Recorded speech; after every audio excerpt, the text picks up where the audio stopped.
Momo balloon potash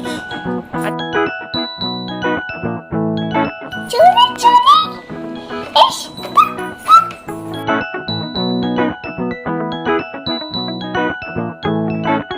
আজকে আমি একটু তাড়াতাড়ি অফিস থেকে ফিরে গেছি। বাড়ির সামনে ছোট্ট একটা মেলা বসেছে জানো তো। তো মোমোকে নিয়ে আমি সেই মেলায় এসেছি। এমনিতে তো মোমোর সাথে বেরোনোর খুব একটা সময় পাই না। এই দেখো এখনো অন্ধকার হয়নি তো, তাই মেলায় খুব একটা ভিড় হয়নি এখনো। সন্ধে হলে পরে হয়তো তারপরে আস্তে আস্তে লোকজন আসা শুরু করবে। তুমি কোথায় ঘুরতে এসছো বাবা? এই যে মোমোর ফেভারিট বেবি ট্যাক্সি। মেলায় এলে পরে মোমোর এটাতে চাপা চাই। যতদিন মেলা থাকবে মোটামুটি রোজ একবার করে ওর বাবার সাথে এসেও এটাতে চেপে যাবে।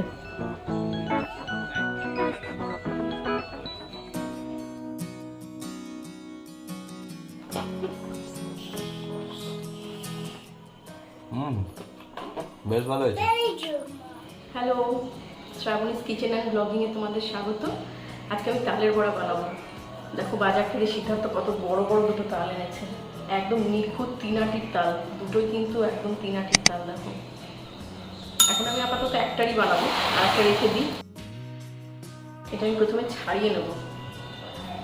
এখন তো তালের সিজন, সবার বাড়িতেই মোটামুটি তালের বড়া হয়। আর সামনেই জন্মাষ্টমী, তো জন্মাষ্টমীর দিন তো কম্পালসারি যাদের বাড়িতে গোপাল আছে, গোপাল পুজো হয়, তারা তো তালের বড়া করেই থাকে, স্বাভাবিক ব্যাপার। দেখো এটা কীভাবে ছাড়াচ্ছি দেখো।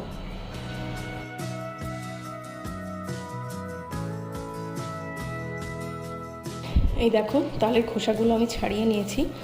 একটুও যেন ওই কালো খোসাগুলো না লেগে থাকে, একটু সময় লাগবে, কিন্তু ব্যাপারটা খুব একটা ঝামেলার কিছু নেই। এবার এগুলোকে ভালো করে হাতে করে নিয়ে আমি এরকম দলা মতো করে নেব। এটা আমার তালটা যখন আমি চেঁচে নেব তখন সুবিধা হবে। আমি একটা থালা নিয়ে নিয়েছি, থালার উপরে এই ঝুড়িটা নিয়েছি। এই ঝুড়িটাতে কিন্তু খুব সুন্দর তালটা চাচা যাবে। তোমরা ইচ্ছে করলে তোমাদের সুবিধা মতো জিনিসেও এটা করতে পারো। এই দেখো 3টে আটি ছাড়িয়ে আমার এতটা তাল বেরিয়েছে, বেশ অনেকটাই তাল হয়েছে। এতটা তাল আমার লাগবেও না তালের বড়া করতে। যাই হোক, এবার তাহলে আমি ব্যাটারটা বানিয়ে নেব।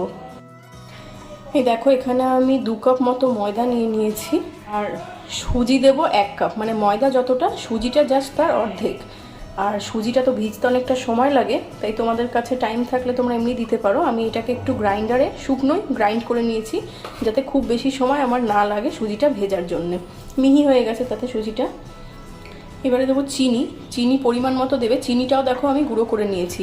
চিনিটাও গলতে বেশ সময় লেগে যায়, আমার হাতে অত সময় নেই বলে চিনিটাও আমি গুঁড়ো করে নিয়েছি। চিনিটা তোমরা পরিমাণ মতো দেবে যতটা খেতে চাও। তবে এইসব পিঠে পুলি পায়েস তালের বড়া এইসব জিনিস কিন্তু একটু মিষ্টিই ভালো লাগে খেতে। সামান্য একটুখানি নুন দিয়ে দেবো। যে কোনো মিষ্টির আইটেমেই সামান্য একটুখানি নুন দিতে হয়, তাতে মিষ্টিটা ভালো ধরে। আর এই দেখো সামান্য একটু খাবার সোডা দেবো। এবার এর মধ্যে দিয়ে দেবো এই তালটা কিন্তু বুঝে দেবো, প্রথমেই 1 গাদা দেবো না, অল্প একটু দিয়ে নিলাম। এবার এটাকে মেখে দেখে নেব ব্যাটারের কনসিস্টেন্সিটা কেমন হয়, তারপরে কিন্তু বাদবাকিটা দেবো। আরও খানিকটা তাল আমি দিয়ে দেবো। অল্প অল্প করে তাল দিয়ে মেখে নেবে, যাতে এটা খুব বেশি নরম না হয়ে যায়, নাহলে কিন্তু বড়াগুলো সব তেলে দেওয়ার সাথে সাথে ছেড়ে যাবে, ঠিক করে কিন্তু হবে না। এই দেখো ব্যাটারটা মোটামুটি আমার তৈরি হয়ে গেছে। আরও 1 হাতা মতো তাল আমি এর মধ্যে দিয়েছিলাম। এটা কিন্তু একদম নরম হবে না, দেখো, যাতে তেলে ছাড়ার সময় এইভাবে করে নিয়ে আমরা এরকমভাবে করে ছাড়তে পারি। এই দেখো এইটাকে আমি মেখে 15-20 মিনিট রেখে দেবো। সব থেকে ভালো হয় যদি ব্যাটারটা মেখে অন্তত 4-5 ঘন্টা রাখা যায়, তাতে তালের বড়া খুব সুন্দর ফ্লাফি হয়, ফোলা ফোলা হয়। কিন্তু এখন আমার হাতে অত টাইম নেই। আমি এটা মিনিট 15-20 রেখে দেবো, ঢাকা দিয়ে রাখবো অবশ্যই। তারপরে আমি এটা ভাজবো। মোমো কি করছে? কি ছুটছো তুমি? ফ্যানে ছড়ে না। তুমি কি করছো এখন?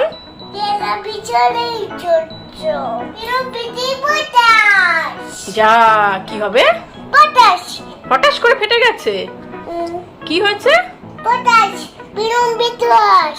Balloon potash.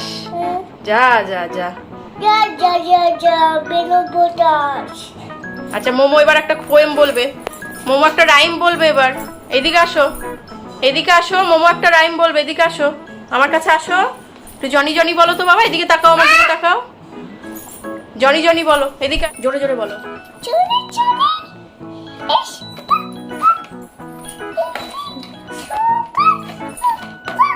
বদমাশি করছিস? ঠিক করে বল। Jelly. Ish. This sugar. No baba. This no baba. Why? ওরে বাবারে, হাততালি ক্ল্যাপ করো। একবার হাক করে দাও তো।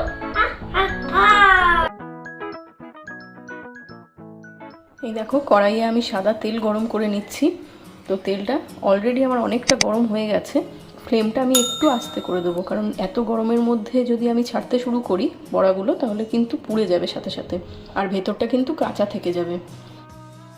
এই দেখো ছোট্ট করে ছাড়বো, খুব বেশি বড় করব না, কারণ এগুলো কিন্তু দেওয়ার পরে আবার একটুখানি ফুলে বড় হয়ে যাবে। যতগুলো একসাথে হয় মোটামুটি আমি ততগুলো ছেড়ে নেবো, তবে খুব বেশি গায়ে ছাড়বো না, তাহলে কিন্তু ভালোভাবে ফুলবে না।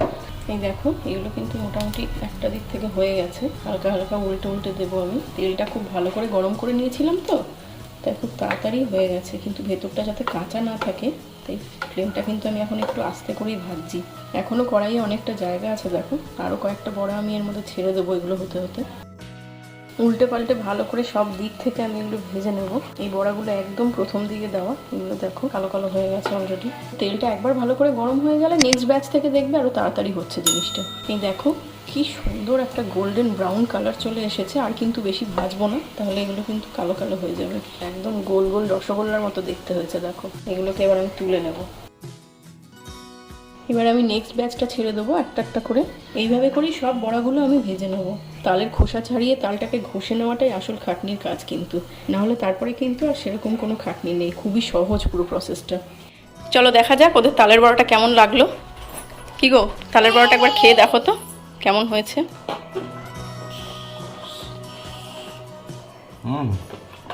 বেশ ভালো হয়েছে। Very good, Ma. আর দুটো নেব, বেশ মুখে যাবে ব্যাপারটা। তোমাদেরও যদি আমার ভিডিওটা ভালো লেগে থাকে তাহলে অবশ্যই আমার চ্যানেলকে সাবস্ক্রাইব করো। দেখা হচ্ছে আবার নতুন কোনো ভিডিও নিয়ে, ততক্ষণের জন্য টাটা।